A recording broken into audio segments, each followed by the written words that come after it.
একজন পা তুলে কোরআনের দিকে পা দিয়ে কোরআনকে অবমাননা করছে, আর একজন পৃষ্ঠা ছিঁড়ে ফেলে দিচ্ছে।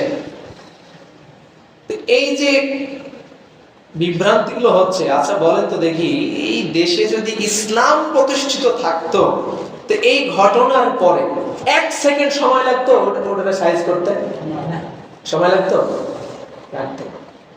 এখন কি হচ্ছে, আপনি যদি এই বিষয়গুলোকে একটু গভীরভাবে গবেষণা করেন, একটু চিন্তা ভাবনা করেন, তো খেয়াল করে দেখবেন যে এই কাজগুলো যারা করছে এদেরকে ইন্ধন যোগায় রাষ্ট্রের বড় বড় নেতাকর্মী, এদেরকে ইন্ধন যোগায় বাইরের দেশ থেকে বড় বড় রাষ্ট্রগুলো এদেরকে ইন্ধন যোগায়। এত সাহস সংখ্যাগরিষ্ঠ মুসলমানের দেশে, এত বড় দুঃসাহস করার ক্ষমতা কোন নাস্তিকের ছিল না যদি বাইরের ইন্ধন না থাকতো। এই ইন্ধনগুলো পেয়ে এখন তারা বলছে, যখন ধরা পড়েছে তখন বলছে যে মস্তিষ্ক বিকৃত অথবা ড্রাগ এডিক্টেড, এই জন্য সে ভুলভাল কাজ করেছে।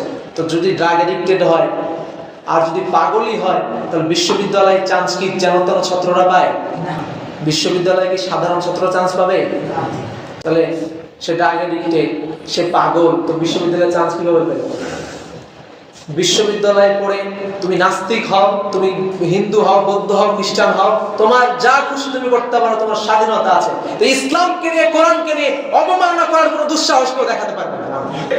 আর এই জন্য এই দেশে ইসলাম প্রতিষ্ঠা করা জরুরি। ইসলামের আইন যদি এই দেশে কায়েম থাকে, কোরআনকে নিয়ে, রাসূলকে নিয়ে, ইসলামকে নিয়ে অবমাননা করার দুঃসাহস কোন নাস্তিক বাংলাদেশে দেখাতে পারবে না। এই সাহসগুলো কোত্থেকে পায়? এতটা সময় পার হয়ে গেছে, এখনো পর্যন্ত কি সিদ্ধান্ত নিয়েছেন? এত রক্ত ঝরে 5ই আগস্টের পরে বাংলাদেশে আপনার বলছেন নতুন স্বাধীনতা, এই স্বাধীনতা এনেছেন? আমরা শুধু কোরআনের পক্ষে বলছি, বিষয়টা এমন নয়। কোন ধর্মীয় গ্রন্থকে অবমাননা করা হবে এটা আমরা সহ্য করব না। আমরা মুসলমানরা কোন ধর্মকে ছোট করব না, এই শিক্ষা আমাদের রাসূল আমাদেরকে দেন নাই। আর আমাদের ধর্মের কোন জিনিসকে নিয়ে কেউ যদি অবমাননা করে, আমাদের কোরআনকে নিয়ে অবমাননা করে, রাসূলকে নিয়ে অবমাননা করে, তাকে এক বিন্দু ছাড় দিব না আমরা। প্রয়োজন পড়লে দেশকে স্বাধীন করতে রক্ত দিয়েছি, ইসলামকে টিকিয়ে রাখতে, ইসলামের সম্মানকে বজায় রাখতে আবারও রক্ত দেব ইনশাআল্লাহ। রাজি আছেন ইনশাআল্লাহ? কোরআনকে নিয়ে অবমাননা করার দুঃসাহস বাংলাদেশের কেউ দেখাতে না পারে, এমন কঠোর শাস্তির দাবি আমরা জানাচ্ছি। একমত আপনারা? এই দাবির সাথে আপনারা একমত?